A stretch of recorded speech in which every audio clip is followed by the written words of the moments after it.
Greetings, everyone. Many years ago, I said I will preach Christ in word, but more so in deeds and in action.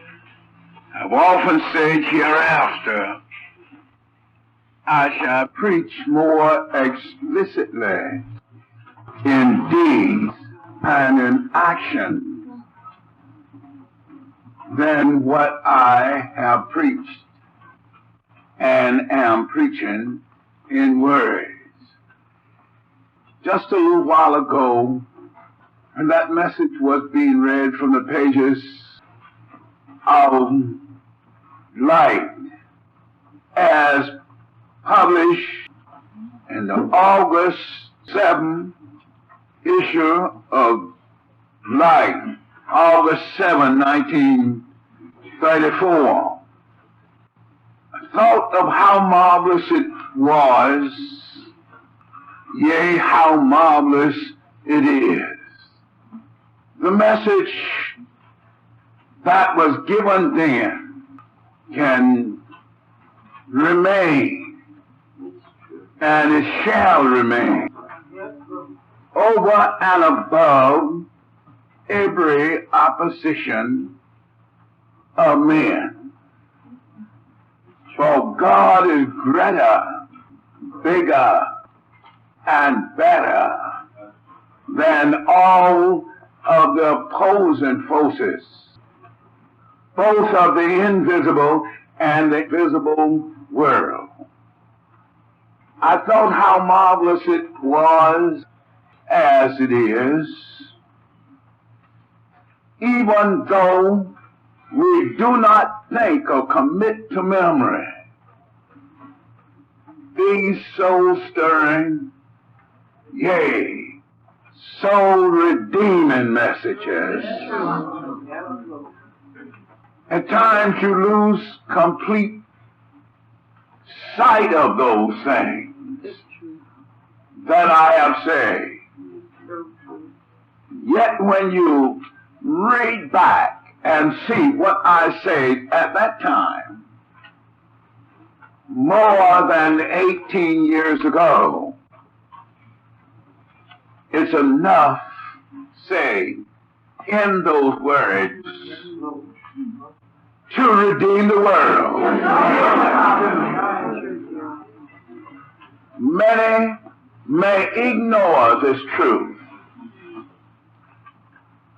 but the only hope of your redemption and the redemption of all of those who may even so much as desire to ignore it, the only hope and the only salvation is the recognition of what I'm telling them.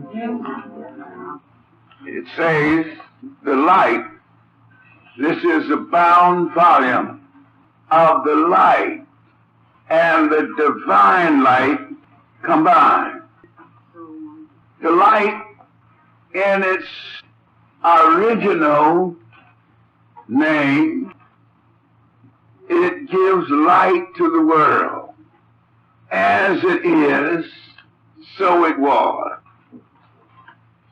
The divine light, also published by my spirit and my presence, bearing witness of what I have been and still am telling you. God is a free gift to the world.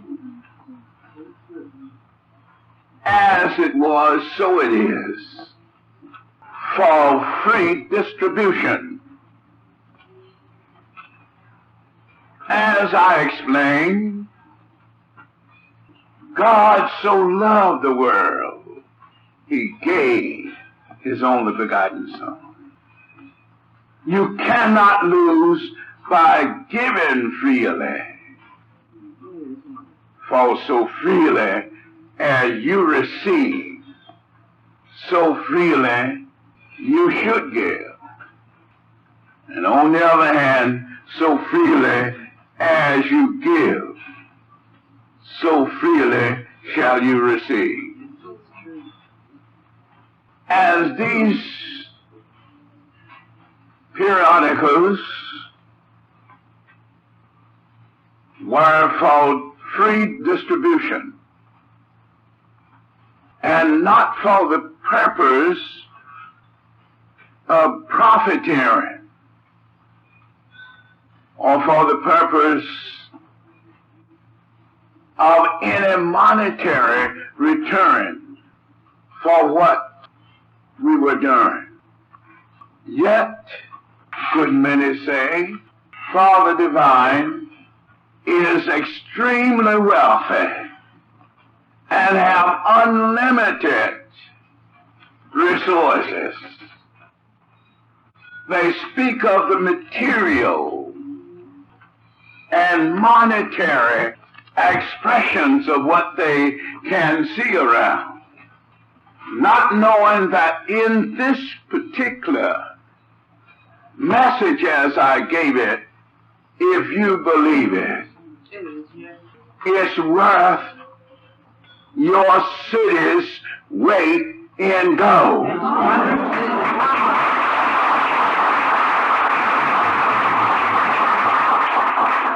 It's the key to all of the hidden treasures of the universe. It will unlock every pod and shut door. Aren't you glad?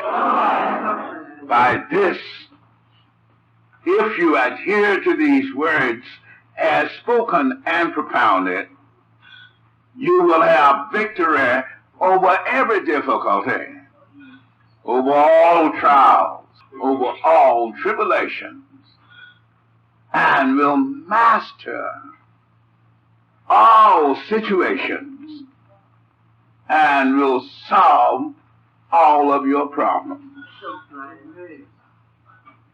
There's a place to be in consciousness where you will be protected from all hurt, from all harm, and from all danger. But it causes me to stressfully depict and point out at times the disasters that follow the erroneousness of carnality manifested in matter. Thousands of people are going down daily, and so to speak, even though many of them you may not even hear of, but all because they will not adhere to the Word of God and live accordingly. Some time ago, I gave an office talk of how your thoughts can be just out of line, and you can bring a disaster to yourself and all others with whom you are connected. It's true. But on the other hand, as David declared, he that dwelleth in the secret place of the Most High shall abide under the shadow of the Almighty. It may sound fanatical and radical, but if you are not in the secret place with me of this Most High, if you do not abide under the shadow, the protection of the Almighty, anything can destroy you. That's right. It's true. But vice versa, such an experience and such an expression, no can hurt you, nor harm you, if you abide in the secret place of the Most High and under the shadow of the Almighty. I stress these points of view for your consideration. For if there is one thought of act of deed or thought of what you think, hear, or see in concealment, that thought takes you out from under the shadow of the Almighty. Selfishness, graft and racketeering, and greed will destroy you off of the face of the earth before you would have died, before you knew me. There are many things I could say along this line, but I do not wish to conglomerate what I have said and what I have here in print, on record, to be reprinted again. So glad. So glad.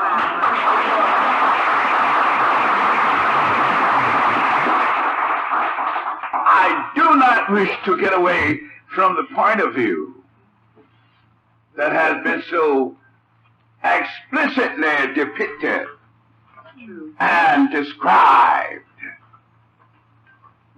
demonstrated, and plainly shown.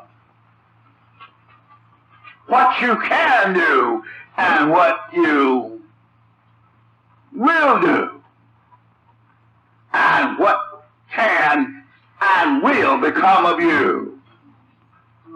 You should never have an occasion to stump your foot. You are in me. Abide in me and dwell in the secret place of the Most High. You will be, and you should abide under the shadow of the Almighty. By interpretation, under the protection of the Almighty. The great trees and many other things that give shadows for protection. When you are in the shadow and under the shadow of a great tree, you may be protected in one sense of the word from the storm and from the wind and rain.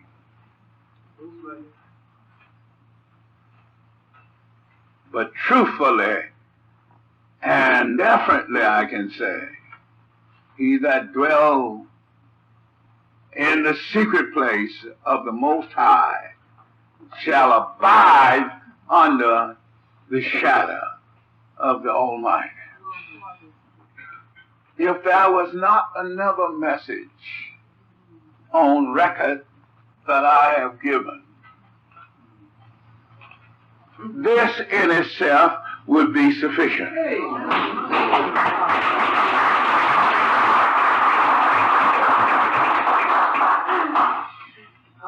It's sufficient to place you under the shadow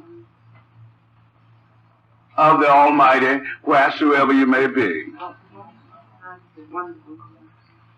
On the firing line, or any place you may be, if you dwell in the secret place, in that place of secrecy of the Almighty, have all things in secrecy and yet in common with the Almighty. Wonderful. He that dwelleth in the secret place, that place of thought, that place of deed, that place of words, that place of action, that place of emotion, that place of expression of any of your five physical senses, that place where any of your five physical senses can express, as well as where any of your five mental and spiritual senses can express. They should be in the secret place of the Most High, in secrecy with your God. It's wonderful. Not a thought, not a word withheld. Then, if this is done, with Him you are one. There is no division. And as you are one with Him that is the secret keeper, and He in you is kept in all confidence, confidentially, and you in Him is kept confidentially. Your thoughts, your words, your deeds, your actions, and all things as an open book to God. And you are one with Him, and do not withhold any thought, deed, word, or action, or transaction. Do not withhold anything. You are coming to that place in consciousness where you will be protected once and forever, free from all hurt, from all harm, and from all danger. You are abiding under the shadow of the Almighty. You all have heard me say years ago, when I used to drive my own car, personally, I would not carry a spare. And if I could lose anything by so doing, I'm willing to sacrifice it for the faith I have in me as in Him.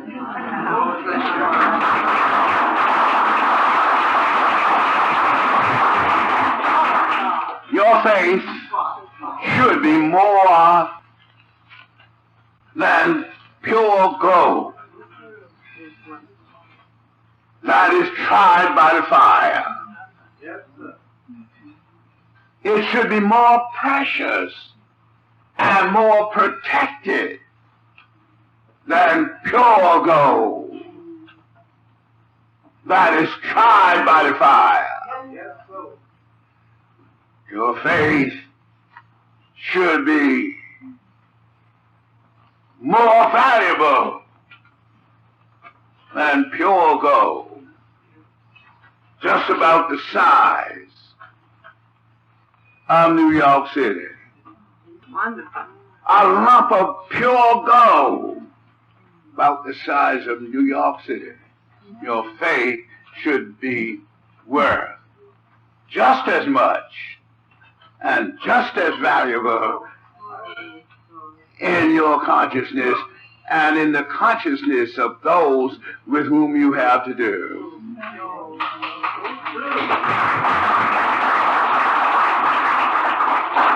This is done. You need not fear having an accident. You need not fear having a disappointment. You need not fear having a failure.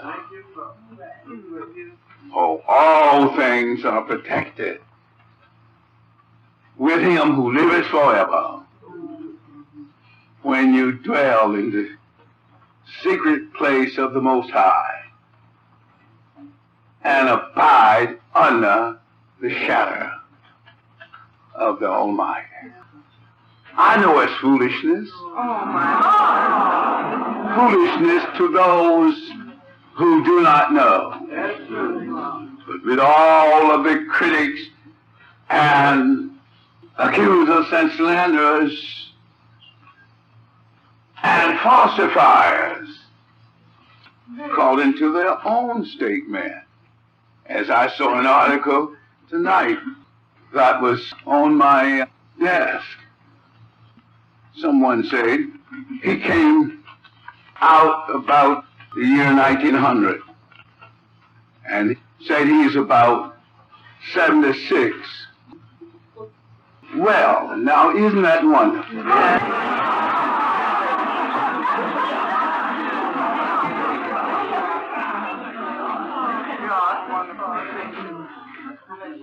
If they can get people to live to be 76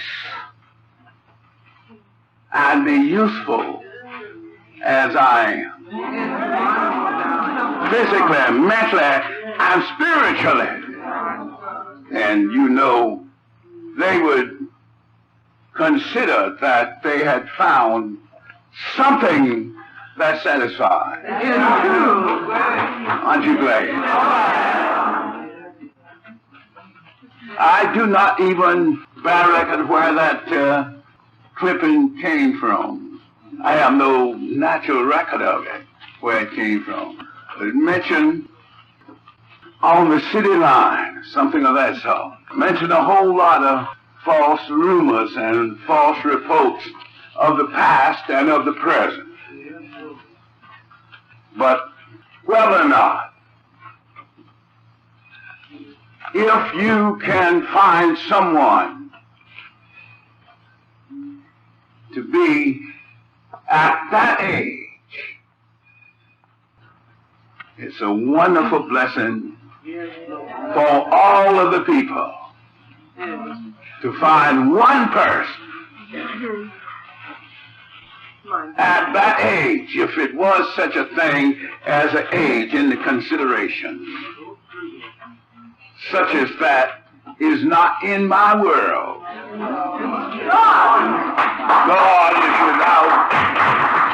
God is without the beginning of days and without the end of life.